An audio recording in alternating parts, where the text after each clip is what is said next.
Welcome to Building an Accessible Culture in Higher Ed. My name is Sarah Ferguson. I am the Program Director for Digital Accessibility at Brandeis University. Hi all, my name is Esther Brandon, the Digital Literacy Specialist at Brandeis. Given the current state of the world, we are very excited for the opportunity to share a somewhat compressed version of our presentation from March. Since we can't all be together in the same room, we've provided a couple of photos of us. Here I am with my adorable dog whom I adopted. And here's a photo of Esther with the very cute dog that she kidnapped, but that's a story for another day. So, building an accessible culture. Notice the ing in the title. We aren't done yet. This is a process. Building accessible culture requires transformation and a lot of time and a lot of effort, as I'm sure you all know. And accessibility evolves with student needs and the rapidly changing technological landscape. We need to continue to evaluate what is accessible based on our student expectations every year. So we're going to talk about our continuing journey to becoming a more accessible university. As you go through your own journey, just remember people need time to adjust. Nothing's going to happen overnight, and don't let the slow movement get you down. Focus on making things better and building on the improvements that you make each day.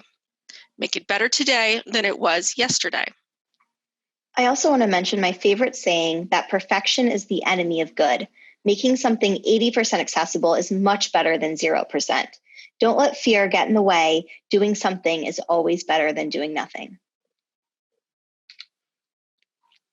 The accessibility journey in each community starts in a slightly different place. When you first arrive on the scene, you need to do a little bit of assessment of the state of your community. If you haven't been there all that long, talk to people who have been there forever. Every university has people who've been there for decades. They are a great source of information when it comes to the overall culture at your university. People are afraid of change, no matter what kind of change it is. And knowing how past changes have gone over is really helpful as you make your own approach to changing the culture of accessibility on your campus. When it comes to accessibility, it's important to know if there is any underlying hostility, misunderstanding, or fear on campus. This will make a big difference in how you approach this transformation. A lot of people don't really understand what accessibility means, and fear of the unknown is going to be a huge impediment to change. You may have to start out by quietly and gradually spreading awareness of what accessibility is all about and its benefits before you can start making demands of people. Other things to assess include thinking about what your community is doing well. Every community is doing something well, and you should identify that and show your appreciation. Point out these positives to encourage momentum. And of course, there are going to be plenty of things that you identify that need to be worked on.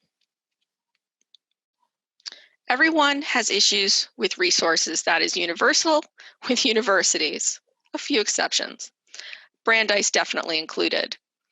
We've achieved all that we have with very limited dedicated resources. I am actually the only person who's dedicated to web accessibility on campus, and that can be disheartening, but this is the reason why the next question you ask yourself is so very important. Who are your allies? Every place has little pockets of advocacy. You might not know they're there, and they might not be where you expect them. I certainly expected student accessibility support to be among my allies, and they were. But I also found allies in lots of other places, as you can see on this list. Some in the first year, some not for several years. Esther and I actually met through acquaintances who were allies to accessibility.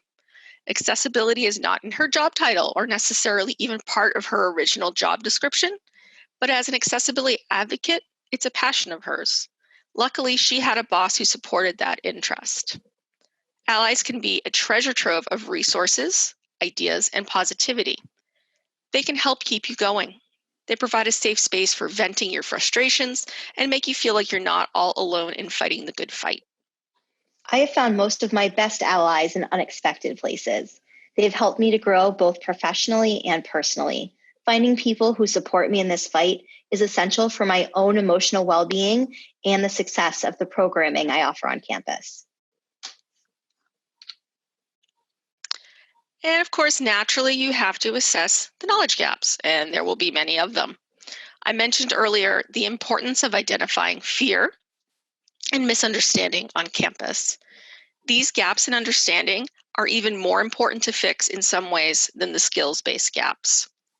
If people don't understand why they're doing the extra work to attain accessibility, they're less inclined to be open to learn how. Once they have an understanding, they often become hungry to learn those skills. On a college campus, accessibility is key for the students who need it to be successful in their schoolwork and their lives in general. When identifying gaps, I learn the most from listening to students' experiences and their difficulties navigating campus life. Some things that might not occur to me are an issue for some specific students, and even the best intentions can go awry, like facilities placing a Braille sign upside down. So now that you've finished your assessment, you know where you are as a community. So the next step is to think about, where do you want to be? What are your goals? You need to be reasonable in your expectations. Do by all means have lofty goals, but expect change to be slow. It's important to have that roadmap to chart your progress. It will give you a sense of accomplishment to help keep you going, and it's important to demonstrate your progress to the administration. No matter how little the resources you're getting, you gotta speak to why you should keep getting them. Change can be slow, and it can be easy to lose sight of how far you have come. Having specific goals and a roadmap will help in that transition. So here we have a breakdown of our accessibility journey along parallel tracks. They all start in slightly different places, they all have their own obstacles, and they all affect one another. The focus will shift from track to track as time goes on. You make a little progress in one track, then another. One track might temporarily move in the wrong direction, oddly enough, due to progress in another track. But the overall goal is to get all of the tracks fully on board. So when I say administrative support, I'm of course talking about high-level administration, the president, the provost, etc. But from my experience, I'm also talking about marketing and communications. This is where my position was founded, so I've had most of my support and access to higher administration through them. The Accessibility Squad is what the other accessibility advocates and I call ourselves. Naturally, it includes anyone who works with accessibility directly, plus any of those allies and advocates I've been collecting over the years. And I really feel we need to get Accessibility Squad t-shirts made at some point, because we are a real team. Yes, we do. Our academics track includes faculty, students, deans, and people helping to support the creation of course materials.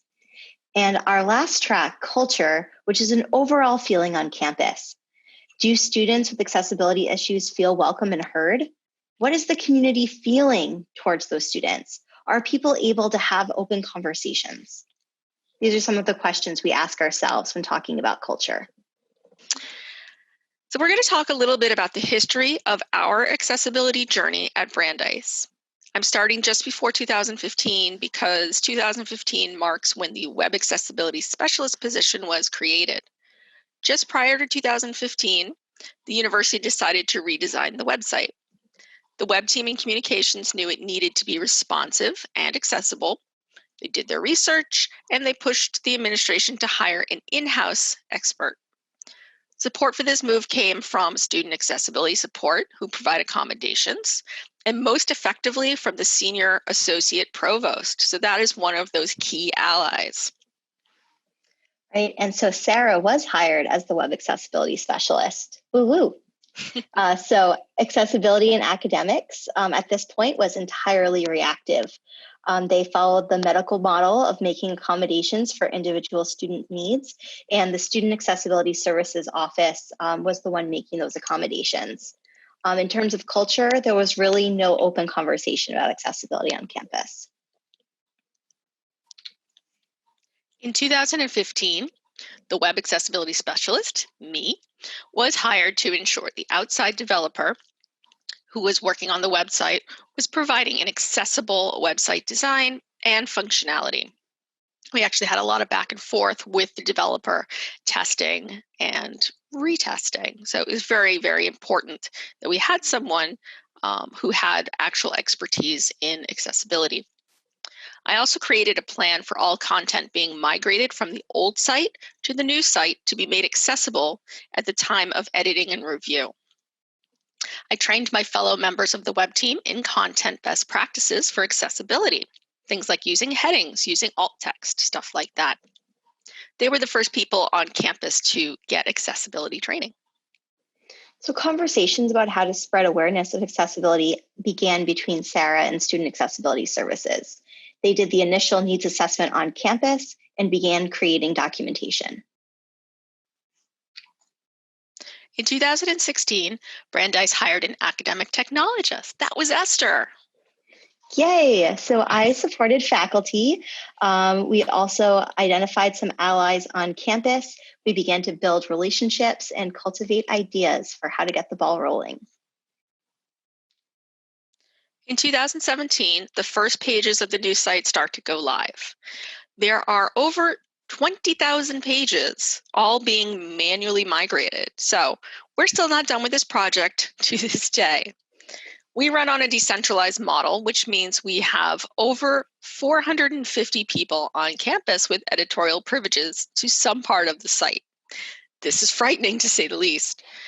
As we finish each chunk of the website, before handing over the keys to shiny new accessible pages, the web editor assigned to maintain those pages must go to accessibility training.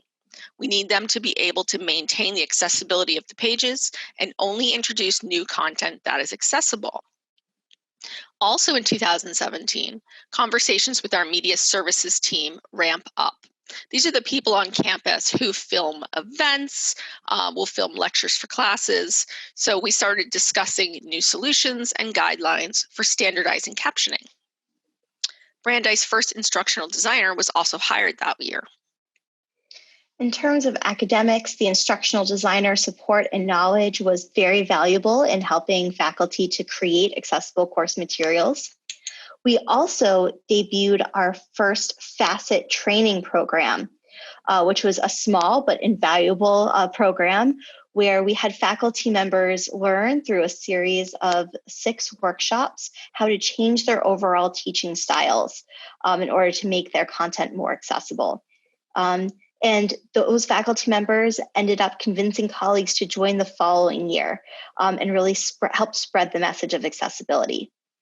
Also, there was a digital accessibility help desk created to support the Brandeis community, mostly answered by Sarah. They would help answer questions that came out of training and would also provide support for people making materials accessible.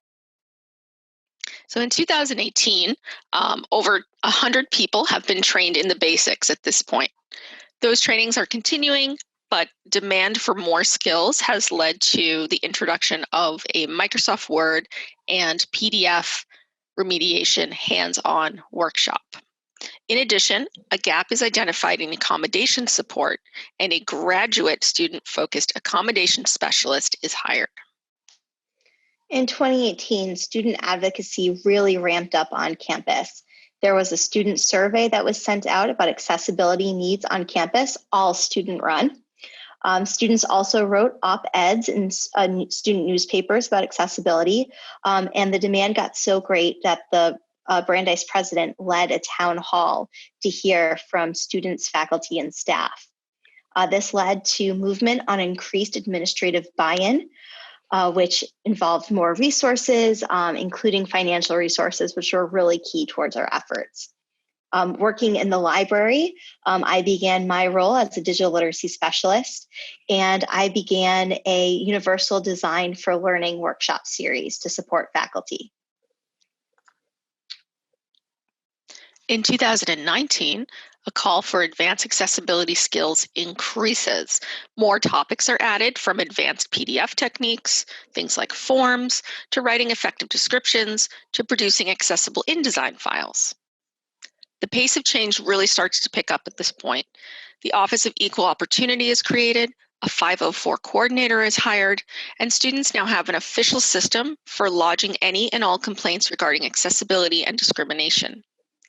In addition, Communications hires 2 student workers who have disabilities, and they provide a unique perspective to our work. Another instructional designer is also hired to support faculty at this time. So our FACET program in the second year had a huge amount of interest. Our enrollment expanded by over 250%, and we actually had to turn some faculty away. The Dean of Arts and Sciences publicly called for accessible course materials, starting with accessible syllabi, which was a huge, huge win for our efforts and also to creating and maintaining this accessible culture on campus. So therefore, we had to create even more trainings to create not only a welcoming academic environment for students with disabilities, but also to work on creating more accessible materials. Administration starts communication with the community about our accessibility gaps in earnest. This resulted in the administration making Ally a focus. So we have a contract writer for accessible software that was introduced, facilities planning and actions to make buildings more accessible. They provided more funding for gaps in our accessibility training and services, and they're also listening to the community. This is really where we began our transition from the reactive to a proactive model. All right. So here we are in 2020. Over 350 people have been trained. Migration is coming to an end. Forget about mandatory training for web editors in migration. People from all over campus are asking to be trained. They're not web editors necessarily, but they want to be included. They want to know, what's the buzz about? I want to do my part for accessibility like everyone else. Training is now mandatory for all web editors. So those in and out of migration, if you're part of a graduate school, if you're part of a center, you are also tasked with taking training. Anyone who makes any digital materials is encouraged to come to training. So that's pretty much everyone. There's no need to chase people down. Actually, I can barely keep up with demand for training. The position of program director was created this year to reflect the hard work done and the accomplishments made. There's still a ways to go, but so much has changed. Yeah, so a training program for all faculty began to make course materials accessible. And thanks to this global situation, asynchronous online courses are being developed for the entire community to continue the momentum of skill building. The Center for Teaching and Learning introduced boot camps for faculty to build skills for online teaching, as well as Universal Design for Learning, taught by yours truly.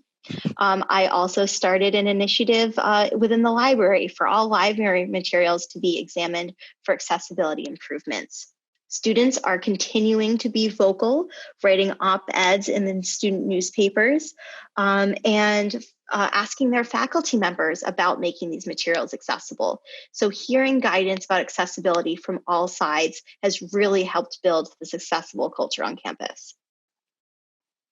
In addition, we've also introduced an internship for digital accessibility on campus, and we had our first web accessibility intern this semester. The semester hasn't quite gone the way we planned, but we're continuing this online and hope to pick it up in the fall as well. There's been a ton of interest in it. Oh, and we've also gotten optical character recognition scanners. So faculty, as they're scanning course materials, will be able to have readable PDFs for students. So while this initiative is on hold for the next few months, we're looking forward to expanding that when we return to campus. Looking to the future, here are our goals. Some are loftier than others. We would love to see accessibility training, at least at an introductory level, be mandatory for all community members. That includes even students. I think it would help the overall culture for students to also be educated in what accessibility is all about.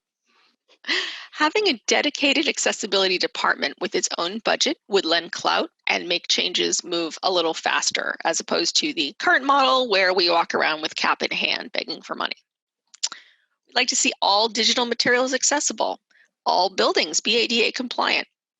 I would love to see my old position of web accessibility specialist filled to double the work done out of my office.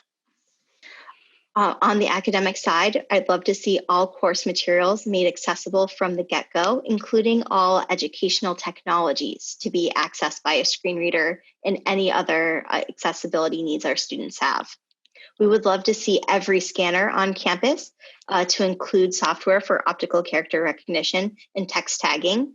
So we've already rolled out 4 licenses to machines this year before we had to go off campus, and looking forward to more when we return. In terms of our accessible culture, we want everyone to feel welcome in the community and to be heard. We would also love to be running fully on a proactive model. So that's our history up till now and a hopeful glimpse to the future. Now a few tips and specifics. So when you're training, it can be tempting to cram in as much as possible into accessibility training. People have limited time. They're going to complain, oh my God, you need me for an hour, you need me for 90 minutes. Let's get this over with. So people might have limited time, but they also have limited attention spans and ability to absorb information. Start them off with an introduction. Teach them enough to get started and to make a change so that what they're working on is in fact more accessible than before they met you. If you do a good job sparking an interest, most of them will actually come back to you asking for more. Keep your attitude positive and your mind open during training. Don't lecture at them. Make it a conversation. Make your people comfortable so that they can ask questions. Allow them to meet with you privately if necessary. Help attendees realize how they use accessibility in their daily lives. Examples include curb cuts, elevators, and captions.